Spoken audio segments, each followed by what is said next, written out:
Live from the Sky News Weather Centre, this is the 10-minute briefing.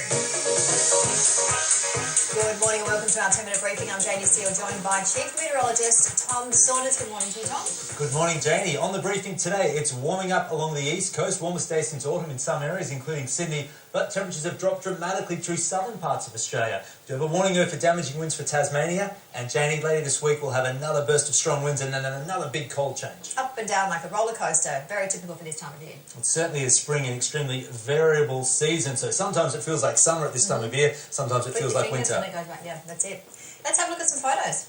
All right, so yesterday we had strong winds through southeastern Australia and a warm day. Mildura had a dust storm and a maximum temperature of 30 degrees, which was their warmest day since April. But Mildura's forecast to only hit 20 degrees today. So we have seen a front dropping temperatures in South Australia, Victoria and also Tasmania. But it's a warm day for the eastern seaboard. Tamarama this morning waking up to a minimum temperature that was only just below 20 degrees and it's already in the low 20s across Sydney, so it is going to be a warm day today. Sydney's forecast to hit 28. It all depends on whether or not we get a sea breeze if we actually get there. But if we do hit 28 for Observatory Hill, that would be the warmest day since April. And there could be a southerly buster coming through on Saturday, as you mentioned before, that temperatures going up and down not only today and tomorrow, but as we head into the weekend. 29 at this stage on Saturday. But let's have a look at the temperatures now, because as you said, we may get that sea breeze. It might not be as warm, but it's pretty warm already compared to what we have had.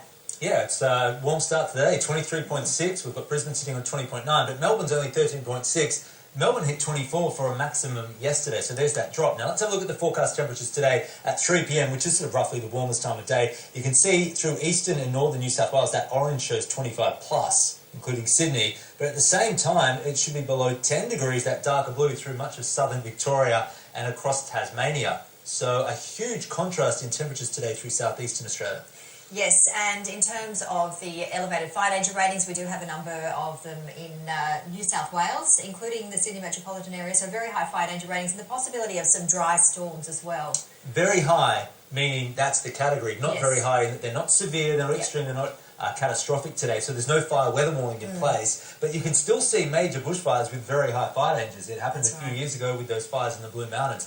That day was predicted to have very high fire dangers, not severe fire dangers. So it can happen. You mentioned the dry storms. Lightning is often what triggers these fires, so we'll have to watch them. Yes, absolutely.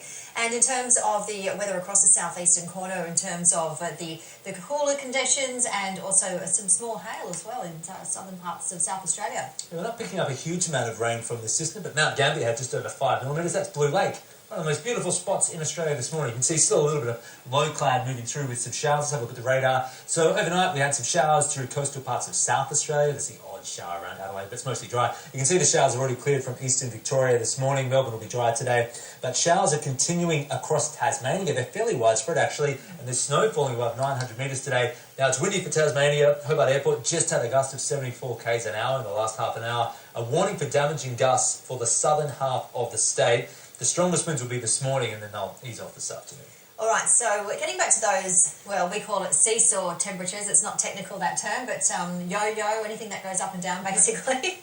We're trying to think of lots of different ways to explain it. But yes, very typical for this time of year. And it will happen again. So we've got the colder weather now across the southern areas, but a northerly will kick in again by Friday. So you can see on Friday we'll have temperatures over 25 through western, northern New South Wales, northern Victoria, inland South Australia. Let's fast forward 24 hours to 3 p.m. Saturday. Look at the difference there. So again, we're going to drop more than 10 degrees for parts of the southeast between Friday and Saturday. Now, Sydney's forecast to hit 29 degrees on Saturday, but then a southerly change late Saturday and only 17 the maximum on Sunday, Janie.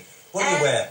What do you wear? I don't know. You just have layers after layers and then just rip them off and then put them back on again in the space of 24 hours. Let's have a look at the snow forecast, as you mentioned. Are we going to see it down to low levels? We are. Very cold conditions developing over the weekend after that warmer weather that we see on Friday over southeastern Australia. You can see the wind direction. It's from the north on Friday, but then our change comes through on Saturday and we go to more of a southwesterly, and then we'll start to get heavy snow across Tasmania, possibly down to around 500 metres late Saturday, and briefly some snow for the mainland Alps. We haven't had too much natural snow over the last couple of weeks, so a bit of a dusting coming through over the weekend. All right, not too bad at all.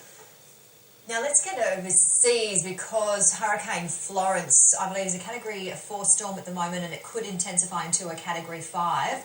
But as it heads towards landfall, it should decrease. Is that correct? It should weaken because it's starting to move away from the tropics. So let's have a look at the forecast path of this system. So there we go, Hurricane Florence. Now, it should weaken just prior to making landfall, our time late Friday, early Saturday. It's still forecast to be a Category 3 system, though, when it makes landfall. That's gusts over 220 kilometres per hour. But notice that it stalls and then it sticks right near the coast, even into Sunday. So because of that slow movement after it makes landfall, we will see torrential rain. So it's not the wind that's the main threat, it's the rainfall. Some of the current models are predicting 500 millimetres of rain through North Carolina, and up to about 300 or 400 millimetres for parts of Virginia. So we'll see widespread flooding as a result of that.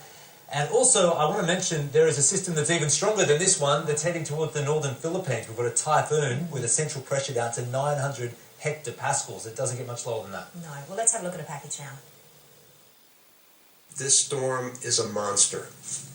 It's big and it's vicious. Hurricane Florence is intensifying as it rumbles toward the Carolinas. It is an extremely dangerous, life-threatening, historic hurricane. It's barreling toward an area not used to hurricanes this big. The Category 4 Florence is expected to become the most destructive hurricane to hit this far north on the East Coast since 1954. Forecasters say the storm has potential to strengthen even more and bring 157 mile-per-hour winds when it makes landfall. You've got to get off the beach. I mean, there's nothing you can do. You're not going to stop that water. You're not going to stop the wind. If you don't get off, you're going to be a casualty. And as people along the coast pack up and make their way inland, help from around the country is on the way. An Oklahoma utility company is sending dozens of trucks and workers to North Carolina. The biggest challenge is getting everybody there safely. Several states are also sending assistance. Help is coming from as far away as California, where firefighters have started the long trek to lend a hand. FEMA is ramping up their preparations and gathering water, meals, and generators to distribute as needed. We are planning for devastation. It's going to dump amounts of water that some of these areas have not seen in a long, long time. Unbelievable, that photo. Yeah, hurricane. The satellite picture. Whoa. Spectacular. And clearly you could see the eye in the centre, and that's always an indication of a well-defined system. So Category 4 right now.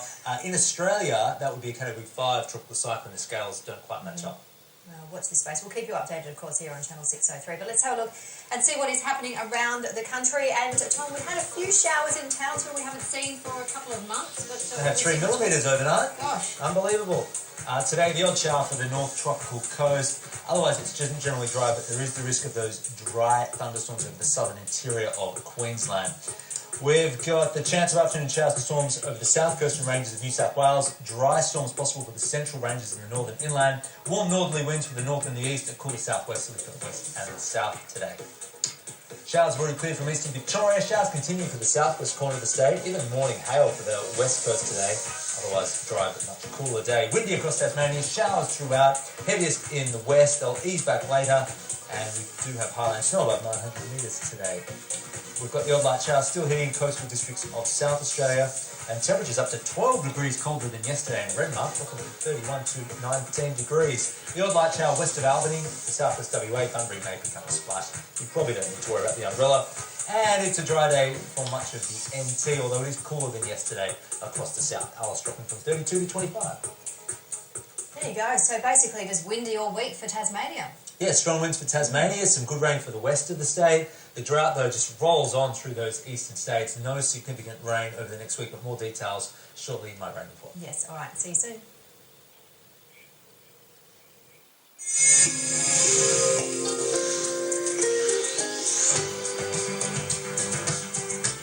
Hurricane Florence is on its way towards the United States, and I'm going to give you a bit of a rundown on what is likely to impact the coast. You can see people are already preparing for this huge event. The system has been a major hurricane for a couple of days now, and as it makes landfall on the coast, it is probably going to be at least Category 3, but probably Category 4.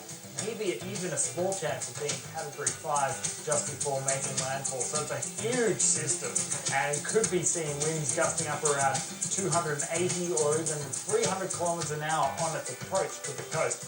But the biggest impact won't be the winds, it is likely to be the storm surge. So the forecast from some forecasters is that it's going to be a storm surge of 3, 4 or even 5 meters for parts of the coastal fringe. So that means that the water level is likely to rise by that amount as the system makes landfall. So that's a huge amount of extra water coming onto the coast. And we're also going to be seeing severe flooding. So some places could be seeing more than 500 millimeters from this event, particularly if it stalls, which some of the models are indicating, including this one here. You can see as the system makes its approach, it's moving fairly quickly, but as it gets closer to land, it starts to slow down on some of the models, including this one, bringing some very heavy rain. Now notice the storm surge is going to be just to the north of the system, so that stretch of coastline in North Carolina is most likely to see the worst storm surge. It could stretch up into southern parts of Virginia as well.